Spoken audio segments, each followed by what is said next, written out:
you hear me okay? Unfortunately, I didn't do slumber parties with Kelly. Equally unfortunate, I wasn't a college roommate with Chris. In fact, I haven't even known Chris that long. But that's not the most important part of why I'm here. I think before I can go further, we first have to acknowledge how both Chris and Kelly got here. Chris, I never knew your father. And for what I know, your father is not here. Shame on him. Because in my opinion, you are a young man that any father would be proud of. Amen? I never knew, and I won't get emotional, I never knew Chris's mother. But I was there with you, Chris, when we said goodbye to your mother. And I know right now your mother's proud of you, man, just as we are. There's a lot to be said about a man and his journey.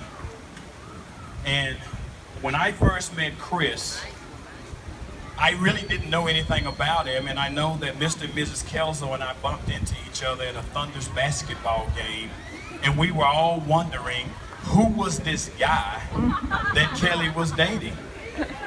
Mama Kelso asked me, you know, Chris, Kelly is dating right now. Have you met him? And I said, well, I've heard rumors, but no, I've not met him. And not long thereafter, we did in fact meet. And from that point on, we would socialize on occasion. And again, this didn't stretch over many years. No, I don't know him that long, but I do know him that well. We golfed together almost weekly for months in and months out. And believe me when I tell you, there's a lot to be learned about a person on a golf course. You learn about their intelligence, you learn about their athleticism, you learn about their skill, but more importantly, you learn about how they deal with stressful situations. And Chris, you are a cool, calm, collected individual on that golf course, regardless of whether you're winning or not.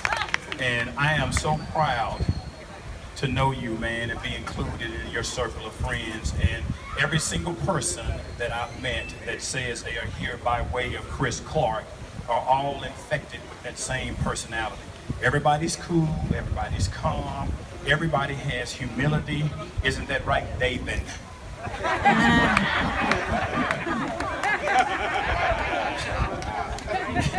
And Chris, the fact that they would make the journey and go through what it takes to be here with you today speaks volume. I love you, man. To Chris.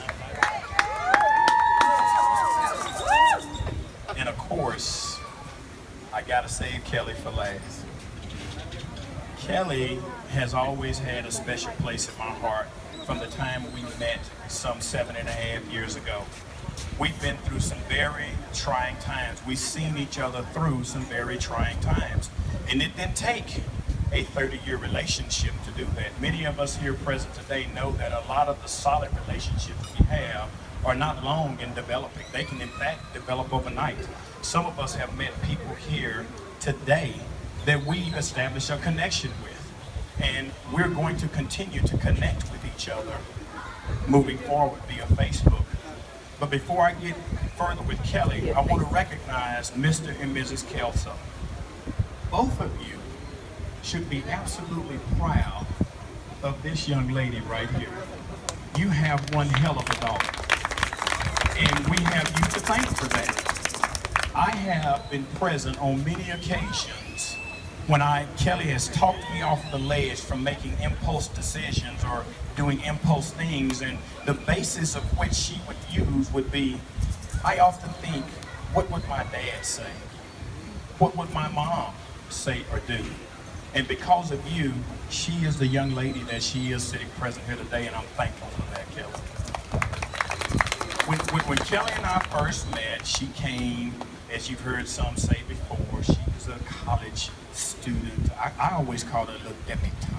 Okay, her sorority and running around beat-bopping with her sorority sisters and trying to save the planet, you know, one charitable case at a time.